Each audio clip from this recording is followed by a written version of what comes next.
네, 이 시간 창세기 강의 사랑의 세상이 열리다 29번째 시간입니다. 하나님 언약을 이루어 가시다라는 제목으로 창세기 21장 8절에서 21절까지의 말씀으로 함께 은혜를 나누고자 합니다. 인생을 살면서 후회할 때가 있죠. 그때 그걸 안 했더라면 하는 그런 행동들 있으시죠? 후회스러운 행동은 결국은 이후에 어떤 행동의 결과로 파생되는 문제가 있기 때문에 우리를 힘들게 하는 거죠. 아예 후회할 일도 안 만들면 참 좋겠죠. 근데 후회할 일 때문에 밤을 지새우거나 또 마음에 병이 드는 경우도 있죠. 후회를 만들 일을 아예 안 하면 좋겠는데 방법은 하나죠. 아무 일도 안 하면 돼요. 하지만 우리가 어떤 일들을 하면서 살아가면 늘 거기에서 가장 최고의 일들을 항상 할 수 없기 때문에 거기서 벌어지는 오점과 또 다른 사람과의 관계에서의 어떤 다툼들, 모자람으로 인해서 후회하는 일들이 종종 생기게 되어 있습니다.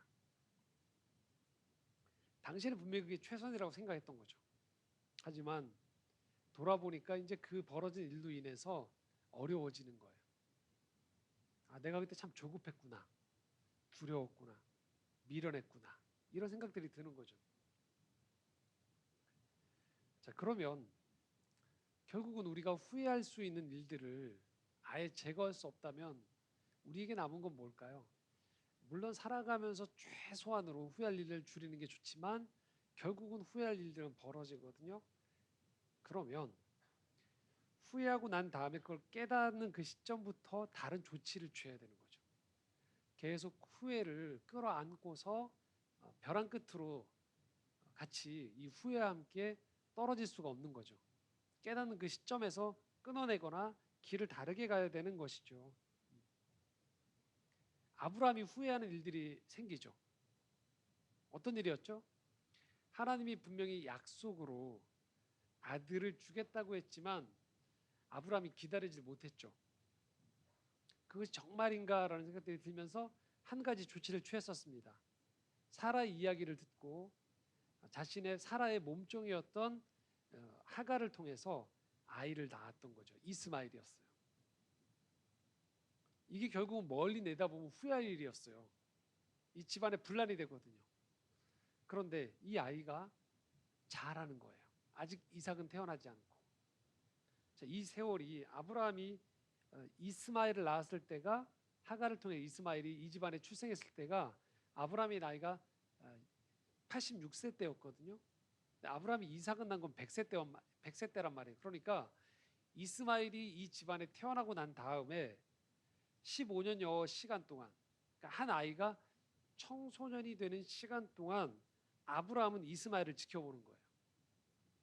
거기에는 하나님이 믿음으로 이삭을 주실 것이다라는 것들도 포함되어 있지만 아닐 수도 있고 때로는 이삭에 대한 기대 속에서 내가 성급했구나 하는 그 마음이 뒤엉킨 상태에서 이 이스마엘이 자라는 걸 지켜보고 있는 거예요. 한 생명체가 자라고 있어요.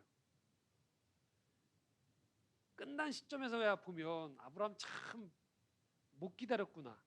그 집안의 불신의 상징이었던 불신의 표징이 돼버린 이스마엘이 자라고 있으니 괴로울 거라고 생각하는데 아마 마음이 복합적이었을 거란 말이에요.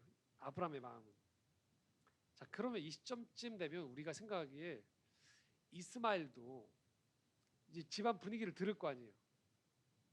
아, 약속으로 나 말고 아버지 아브라함이 사라를 통해서 또 다른 자녀를 하나님이 주신다고 했다라는 이 집안 분위기를 들었다라면 만약에 이 14년 15년의 세월 동안에 이스마엘이 조신하게 살면 좋겠죠.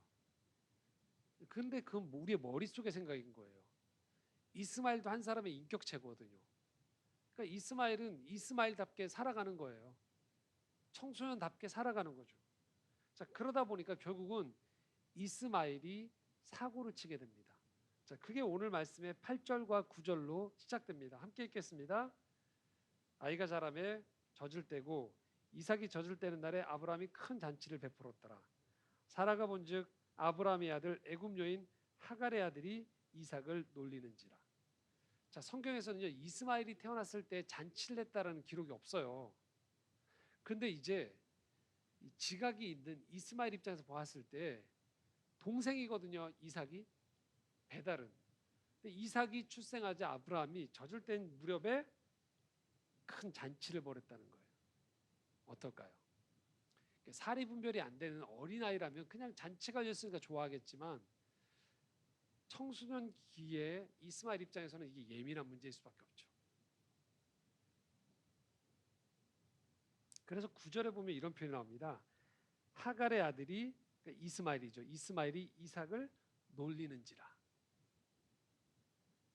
자, 원어를 보면요, 이스마엘이 이삭을 놀렸다고 할 때 우리가 왜 귀여운 아이를 볼 때 이게 앞에 가서 까꿍 이렇게 하듯이 그 재롱을 피워주면서 아이와 논다는 게 아니에요.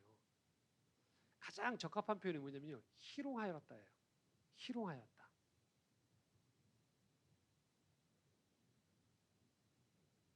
힘이 없는 아이를 청소년기의 이스마엘이 희롱했다고 써 있어요.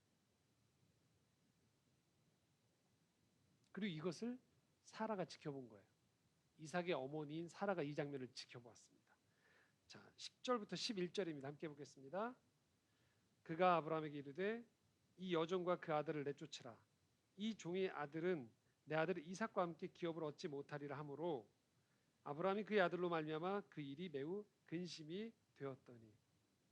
자, 사라가 이스마엘이 이삭을 희롱하는 장면을 목격하였고 이걸 남편에게 문제 제기를 합니다. 쫓아달라고. 이스마엘은 기업을 물려받을 자가 아니니까 쫓아달라고. 내 아이를 보호해달라고. 자, 사라에게는 한 가지 트라우마가 있죠. 어떤 트라우마일까요?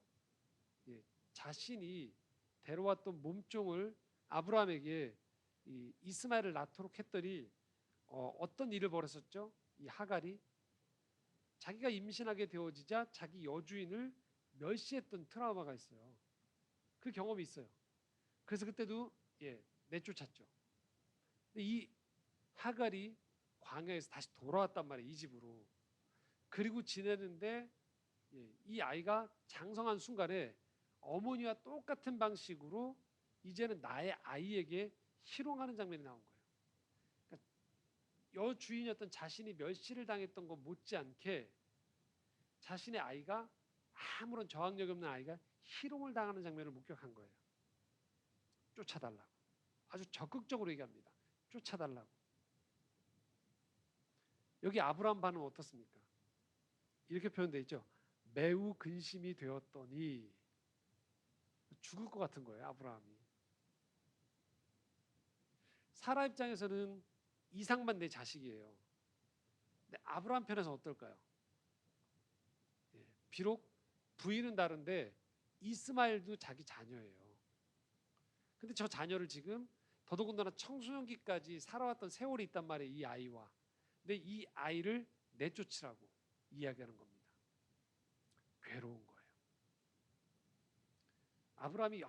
아브라함 마음을 우리가 추측해 보면 여러 생각이 들 거예요.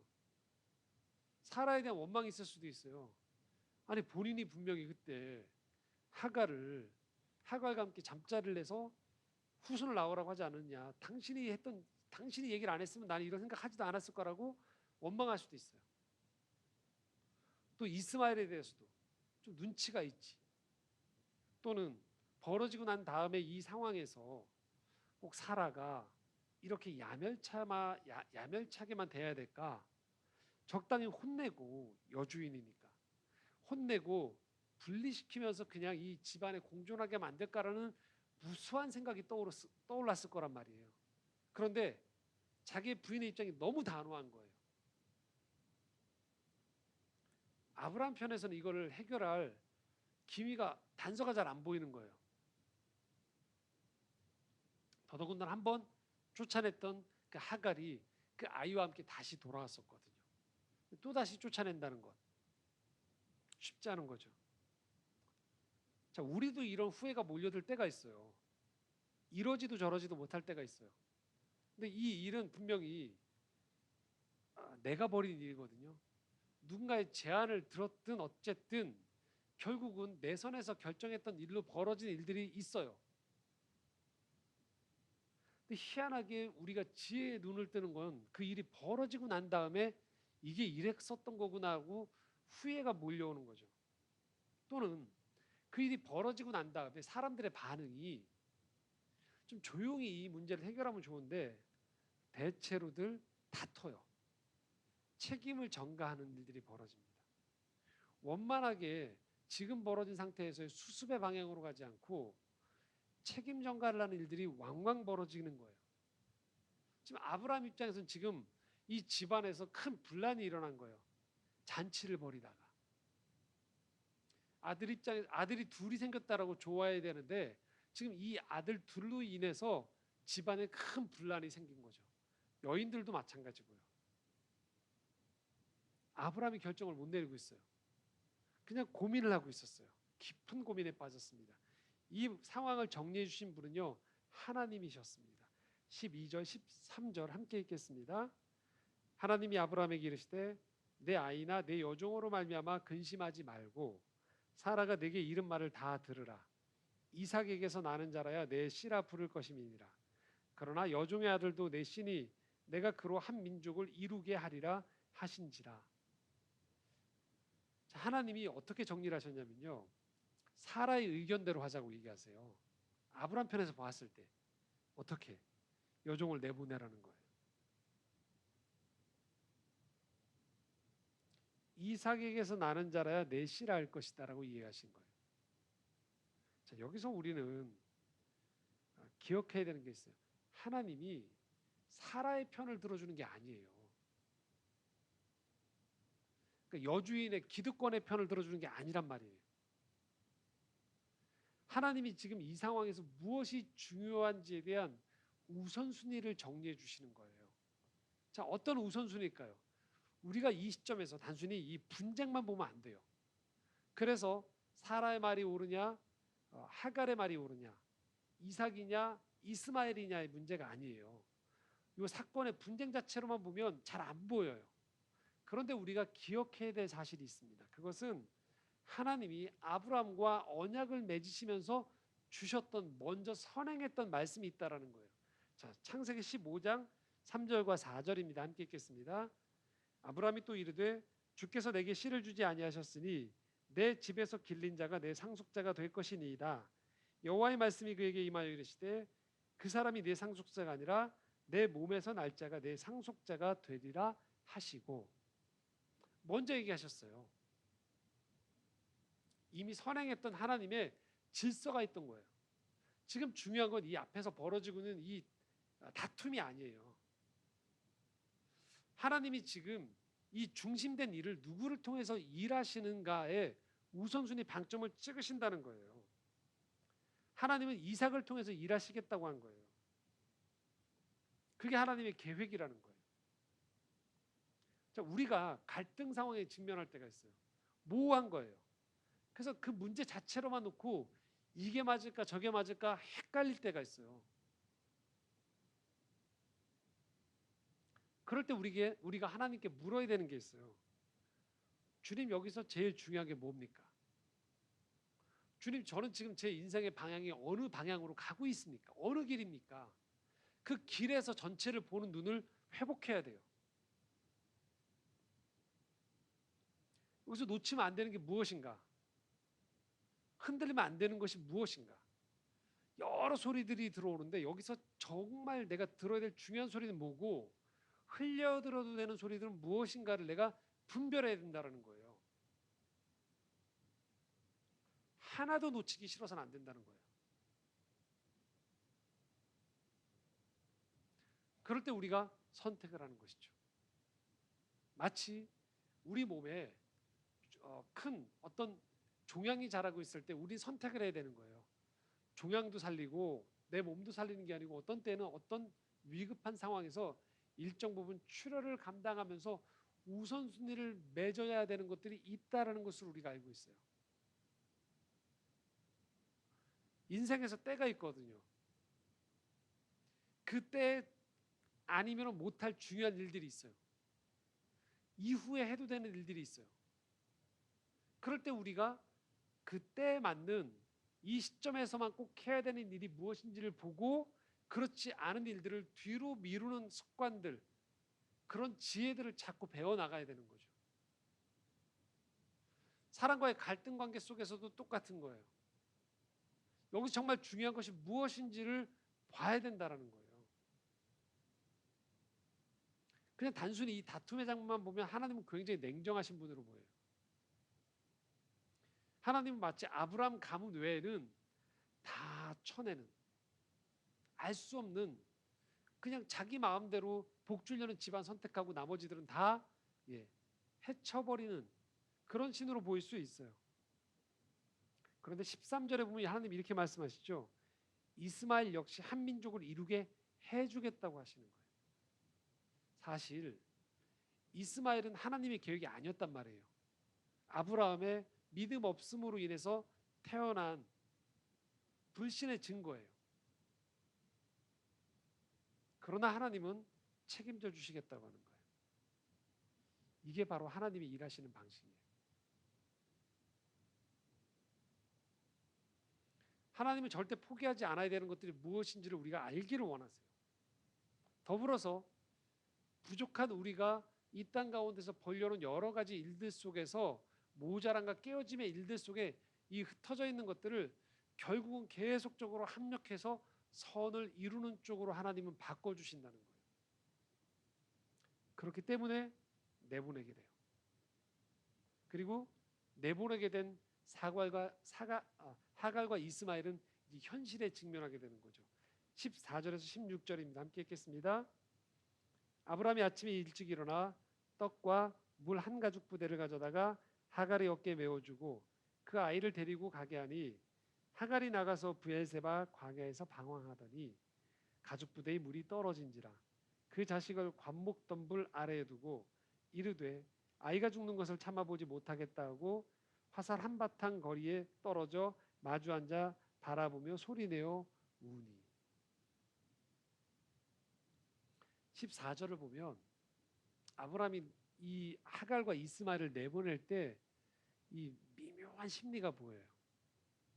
아침에 일찍이 일어나서 아브라함이 떡과 물 한 가죽 부대를 가져다가 하갈이 어깨에 메어줬대요.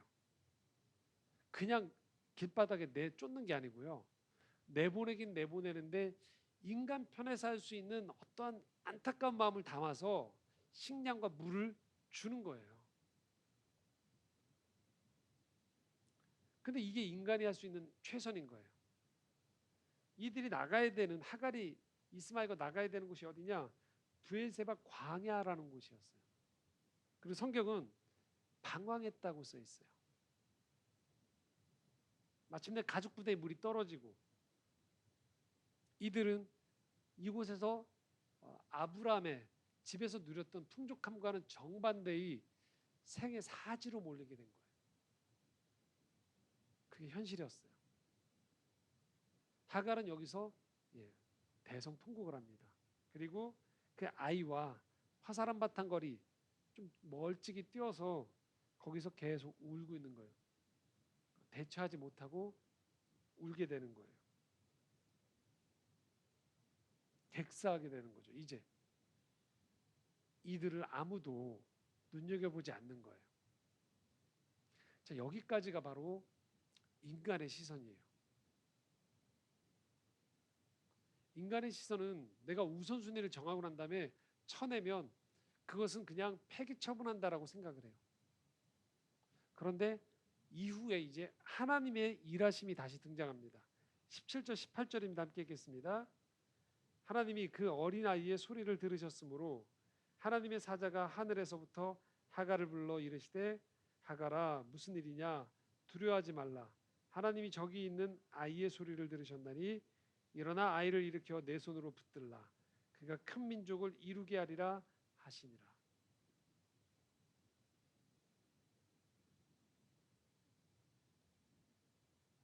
유독 성경에서는 여기서요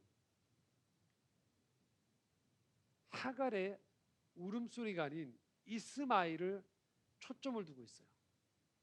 17절에 뭐라고 써 있습니까? 그 어린아이의 소리를 들으셨다고 돼 있어요.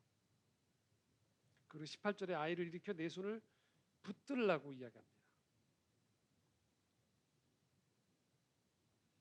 이스마엘은 사람 편에서 보면요, 어처구니가 없는 거예요. 자기 자신 입장에서 봤을 때는 나는 그냥 태어난 거예요. 태어났고 보니까 그 여종의 아들이었던 거예요.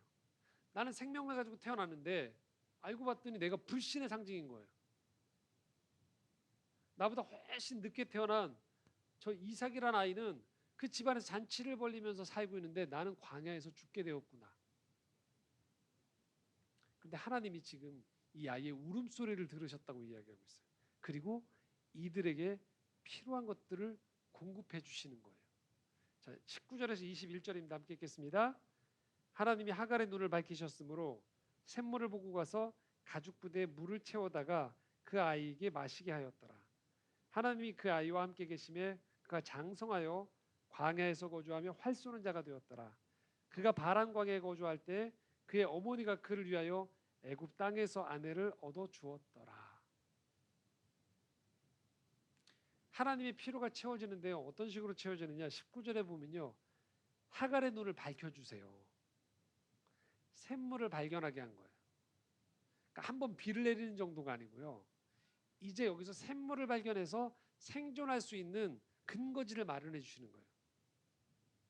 그리고서 하갈과 이스마엘의 미래를 확정 지어 주세요. 20절에 보면 이렇게 써 있습니다. 아이가 하나님과 함께 했다고 써 있어요. 그러니까 비록 광야였지만 광야 속에서도 하나님이 이 아이와 함께 하셨대요. 그래서 장성해서 광야에서 활 쏘는 자가 되었다라고 표현하고 있습니다. 그러나 이삭과는 함께 할 수 없는 거죠. 그리고 21절에 보면 결혼까지 했다고 되어 있어요. 그러니까 온전한 성인이 된 거죠. 한 사람의 생명을 잇고 태어난 사람이 자기 몫의 거주지와 자기 몫의 가족을 이룰 때까지 하나님이 이 가족과 함께 하셨다라는 거예요. 만약에 인간의 시각으로만 성경을 기록하면요, 우리는 이스마엘과 하갈의 이야기를 성경에서 지우는 게 맞아요. 왜요? 이들은 불신앙의 상징이었고 주연이 아니거든요. 그냥 밀려나면 돼요. 근데 하나님의 관심은요, 단순히 이삭에게 있는 게 아니에요. 이삭을 통로로 삼아 모든 민족이 구원을 얻게 하는 것들에 대한, 축복을 얻게 하는 것들에 대한 비전이 하나님의 큰 마음이었던 거예요. 그렇기에 이삭과 더불어 비록 불신앙으로 태어난 이스마엘이지만 하나님은 그 생명에 대한 보존까지도 신경을 쓰신다는 거예요. 인간의 실수와 실패에도 불구하고 그래서 벌어진 일들을 하나님은 끊임없이 회복의 길로 만들어 가시는 거예요. 이게 바로 하나님이 하시는 일이라는 겁니다, 여러분. 우리는 하나밖에 모르거든요. 인간들은요. 이것 아니면 저거예요. 성공 아니면 실패예요. 내 편 아니면 내 적이에요. 그래서 내 관점으로 인생을 보면요, 온통 직선밖에 없는 것처럼 보이는 거예요. 온통 도로밖에 없는 것처럼 보이는 거예요.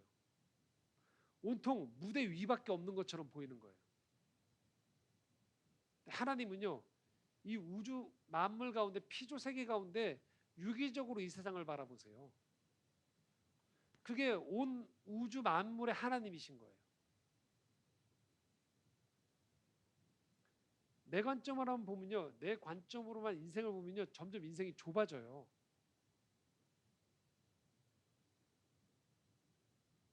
그래서 내 힘으로만 자꾸 산다고 하는 사람들이 나이 들수록 어떻게 되느냐, 점점 외로워지고 인생에 분노가 쌓이는 거예요. 나한테 줬던 상처, 나를 떠나갔던 것들, 내게 못했던 것들만 떠오르거든요. 하나님의 관점으로 보면요, 하나님이 하신 일들이 보이기 시작하는 거예요. 내가 다 측량하지 못했지만 그 속에서 하나님이 생명을 살려내가고 하나님의 구원의 역사가 일어나고 있고, 또 다른 공동체가 만들어지는 것들에 대한 존중이 마땅히 우리 안에 들어오는 거예요. 우리 성경을 읽으면서 단순히 내 식으로 내가 이삭의 관점으로 해서의 눈이 아닌 이스마엘까지 돌보시는 이 하나님의 눈을 우리가 볼 필요가 있어요. 동시에 그럼에도 불구하고 하나님께서 이삭을 통해 일하신다는 것이 무엇인지를 우리가 깨달을 필요가 있다는 거예요. 아브라함은요, 점점 이 하나님을 알아가기 시작하는 거예요. 하나님은 지금 이 상황에서요, 아브라함을 탓하는 게 아니에요. 너 때문에 이렇게 됐잖아 라고 하시지 않으세요. 그가 저지른 실패와 실수를 끌어안고서요, 더 나은 방향을 계속 만들어 가시는 분이 하나님이신 거예요. 그러면서도 동시에 하나님은 포기할 수 없는 이삭을 통해서 이루시고자 하는 그 복의 계획을 추진해 나가시는 겁니다. 여러분, 이게 바로 신적인 행위인 거예요. 인간은 이게 잘 안 돼요. 근데 하나님은요, 나를 통해서 이루고자 하는 그 중심된 그 언약의 약속들을 이루어 가시되, 그러면서도 내가 미처 헤아리지 못하는 것들까지도 하나님은 회복해 나아가면서 일을 하신다라는 거예요.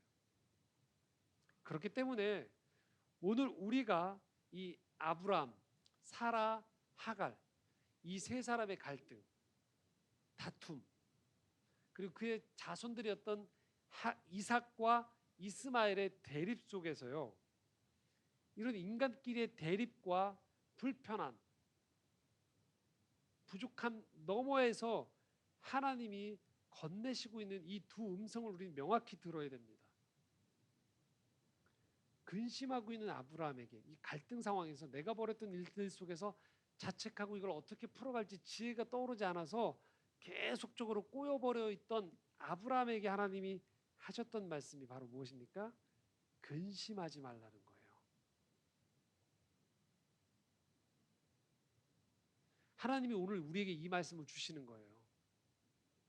끊임없이 내가 살아왔던 과거의 그 실책과 모자람과 지금 내가 가지고 있지 못한 것들 속에서 끊임없이 근심 속으로 내 속으로 계속 파고 들어가면서 자아라는 그 동굴 속에서 헤매고 있는 우리에게 하나님이 나오라고 얘기하시는 거예요. 근심하지 말라고 얘기하세요. 하나님의 일이 벌어지고 있는 것들에 대한 눈을 열기를 원하시는 거예요. 더불어서 이제 광야로 나가야 되는, 어딘지 모르는 나가는, 내쫓김을 당하는, 내 자식의 실책으로 인해서 또 내가 과거에 여주인을 멸시했던 그 과거로 인해서 내쫓김을 당하는 하갈에게 주시는 하나님의 말씀, 두려워하지 말라는 말씀.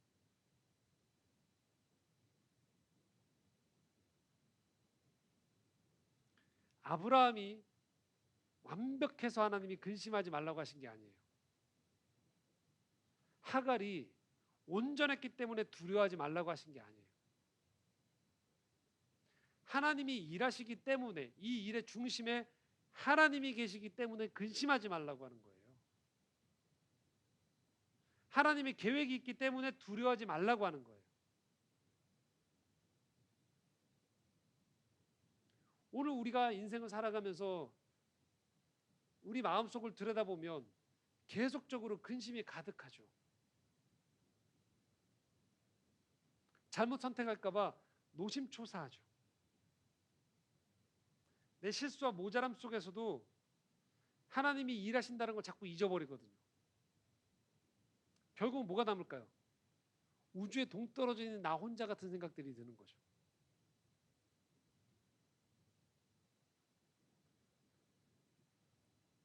이게 바로 인간이 가지고 있는 실존이에요. 인간이 그렇게 지어지지 않았거든요. 인간 마음 깊은 곳에 오로지 하나님으로만 채워지는, 그분과 관계를 맺을 때 내 부모가 대신해 줄 수 없는, 내 가족이 대신해 줄 수 없는 영혼의 안식처가 있거든요. 근데 그걸 모르는 거죠. 정말 뭘 모를 때 처음 그 길에 첫 여정에 들어섰을 때는 저 목적지까지 가면 될 거다라고 생각하는 거예요. 그래서 누군가는 그게 결혼일 수 있어요. 누군가는 대학 합격일 수 있어요. 누군가는 그게 인생의 어떤 정점, 남들이 부러워하는 어떤 지위에 오르거나 영향력일 수 있어요. 거기까지만 가면 된다. 어떨까요? 예, 가도요. 아니거든요. 계속 인생이 계속되는 거예요. 내 일상을 포기하면서 거기에 모든 것들을 다 던졌단 말이에요. 근데 내 일상은 땔감이 됐었거든요. 도달했어요. 근데 어떤 일이 벌어질까요? 여전히 나에게는 일상이 계속 있는 거예요. 여전히 가족과의 관계가 남아 있고요. 내가 해야 되는 의무가 있고요. 만나기 싫은 사람들이 있고요. 내 선택도 나조차도 딱딱 맞는 행동만 하면 좋은데 나조차도 내가 괴로운 거예요. 남도 싫고 나도 힘들고요. 지금 우리는 이 아브람과 하갈 그리고 사라를 보면서요. 인간이 이 땅 가운데 살아가고 있는 모습의 한 전형을 보는 거예요. 그게 우리가 살아가는 세상입니다.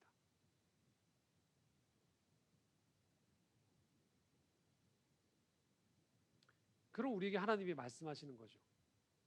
근심하지 말라. 두려워하지 말라.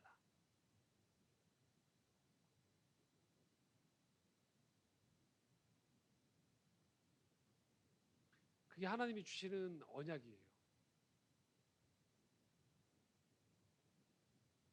우리가 하나님의 자녀라는 건요. 그냥 단순히 한 종교에 속해서 그 종교가 요구하는 규율을 충실히 따라가면서 그냥 내가 마음에 일정 부분의 안정감을 갖는 게 아니에요. 그런 건 언제든지 깨질 수가 있거든요. 흔들려 버릴 수가 있거든요.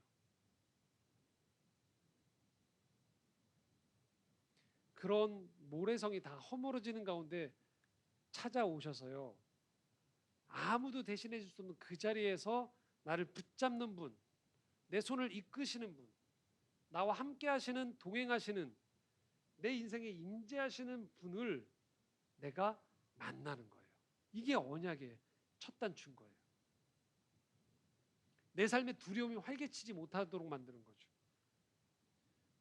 우린 자꾸 착각해요. 근심에 계속 쌓이는 게 마치 어른스럽다라고.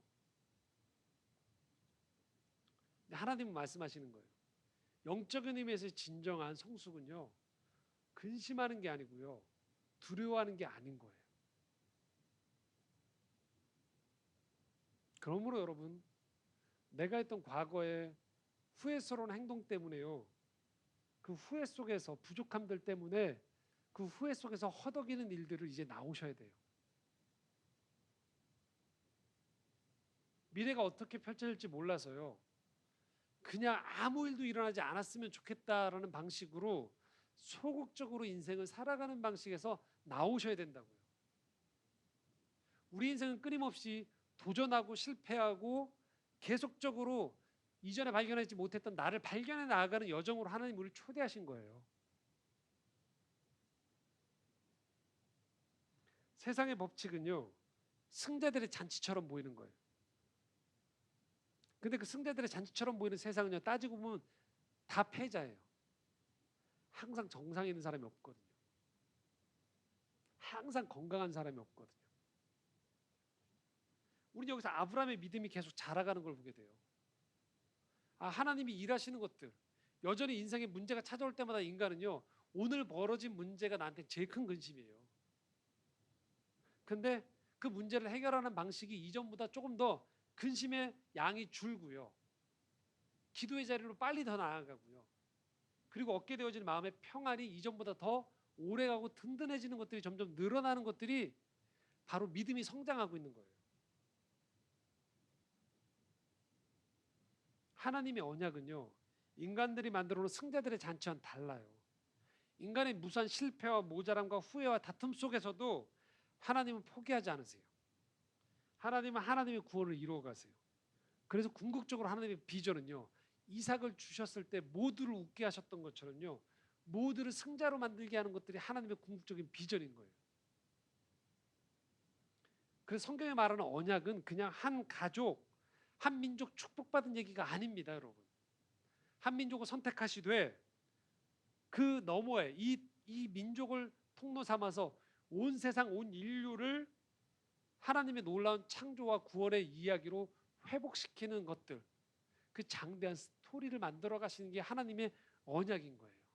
나는 이거 포기하지 않겠다라는 거예요.